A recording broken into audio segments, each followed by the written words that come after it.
பார்க்கிறேன். அடி பேரழகே உன்னை சேர்ந்திடவே இந்த நாணயமோ சாட்சி. இருக்கும் உயிரும் உனக்கே உபயம், எதற்கு ஆராய்ச்சி?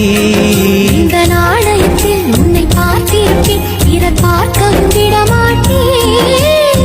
கடவுள் வந்தே கேட்டால் கூட காணிக்கையிடமாட்டேன். பல்லாங்குழியின் வட்டம் பார்த்தேன், ஒற்றை நாணயம். கொல்லா குழலின் துளைகள் பார்த்தேன், ஒற்றை நாணயம். துடிக்கும் கண்களில் கண்மண் பார்த்தேன், கடிகாரத்தில் நேரம் பார்த்தேன். செவ்வந்தி பூவின் நடுவில் பார்த்தேன், தேசிய கொடியில் சக்கர் பார்த்தேன். இரவில் ஒரு நாள் பௌர்ணமி பார்த்தேன், ஒற்றை நாள்